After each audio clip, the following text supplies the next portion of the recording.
The biggest shame in Asia in the 21st century. Is it unfolding before our very eyes? The tragedy of the Uyghur Muslims in China.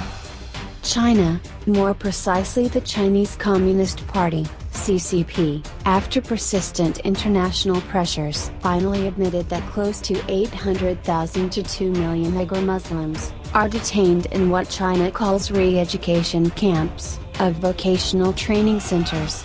Originally, the goal of CCP seems to eradicate what Chinese authorities called three evils: spreadism, separatism, and secessionism. Since the creation of Communist China in 1949, here there is a fear, genuine or self-constructed by CCP, that most of the Uyghur Muslims, that number some 10 to 12 million people, who live predominantly in Xinjiang, China, can be exposed to religious radicalism and extremism too. To be sure, militant radicalism has appeared in many parts of the world since the attacks of September 11, 2011. Radical Muslims began their mad activities. But these radicals can be won over with the campaign of winning their hearts and minds, as Indonesia and many Muslim countries have done. So why are the scale and intensity of the detention of Uyghur Muslims increasing, verging on mass brainwashing and torture? Since 2017, more and more investigations have found new evidences which undermines Beijing's claim that the detention camps, which have been built across various parts of Xinjiang, are for voluntary re-education purposes to counter extremism. Now this issue is a simple one: why are millions of people being imprisoned all beyond their will, to force them to renounce their religious and ethnic beliefs in Islam and Uyghur identity? Revelations and leaks from the Chinese documents of CCP started in 2017. Transcripts of President of China to hit hard on, released by New York Times in late 2019. Shows that Beijing insisted there must be no mercy shown to them. The leaked Chinese government documents, which have labeled the China cables, include a 9-page memo sent out in 2017 and Deputy Secretary of Xinjiang's Communist Party and the region's top security official, to those who run the camps. The instructions made them clear that the camps should be run as high-security prisons, with strict discipline, punishments and no escapes.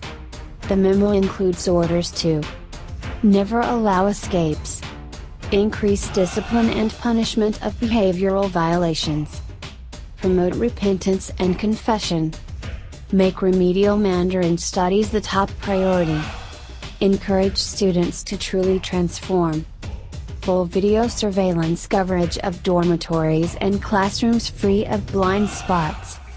The documents reveal how every aspect of a detainee's life is monitored and controlled. The students should have a fixed bed position, fixed queue position, fixed classroom seat, and fixed station during skills work, and it is strictly forbidden for this to be changed. Implement behavioral norms and discipline requirements for getting up, roll call, washing, going to the toilet, organizing and housekeeping, eating, studying, sleeping, closing the door and so forth. There are an estimated 1,200 camps throughout Xinjiang holding somewhere between 800,000 and 2 million Uyghurs, according to U.S. intelligence reports. The Australian Strategic estimates that since 2017, 80,000 previously detained Uyghurs have been sent to factories throughout China. Thus, despite the claim that the Uyghur Muslims and other Muslim groups are being re-educated and retrained to become professionally competent in Mandarin and various skill sets, other documents confirm the extraordinary scale of the detentions. One reveals that 15,000 people from southern Xinjiang were sent to the camps over the course of just 1 week in 2017. This is, potentially, the biggest shame of Asia in the 21st century. Uyghur Muslims may have committed some terrorist acts in China that deserves utmost punishment by the state of China, especially when some of these radicals massacred Han Chinese head in 2009, but the scale of their atrocities, even if they have killed hundreds, is disproportionate to the imprisonment. what Chinese Communist Party called re-education in China, as the numbers of Uyghur Muslims detained, or disappears in the middle of the night, indeed, forced to renounce the tradition, that is nominally based on Islam, are rising above 1 million people. Some 550,000 Uyghur Muslims have been forcibly separated from the parents and grandparents. Uyghur Muslims who visited Turkey, either for leisure or studies, have found themselves unable to return. If and when they returned, they would be sent to China's re-education camps, which to a large extent is China's 21st century of the concentration camp. In Chinese, the exact words of the camps are the Extremism Education Center. This is no different in concept than the atrocities of the Nazi Germany in 1939 to 1945. It is very difficult to view that as anything other than a mass brainwashing scheme designed and directed at an entire ethnic community. Yet the Chinese authorities have yet to free the detainees, let alone to respect their human rights. This brings us to the question, why is China or CCP doing what it is doing? Uyghur Muslims cannot be punished in their homeland in Xinjiang, China to the tune of millions, often on frivolous and non-criminal excuses. Sterilization among women in the northern province have increased dramatically in 2018. 243 were recorded, but in the rest of the country there were just 32. Experts says this is all about Beijing exerting control. China's own documents show potentially genocidal sterilization plans in Xinjiang.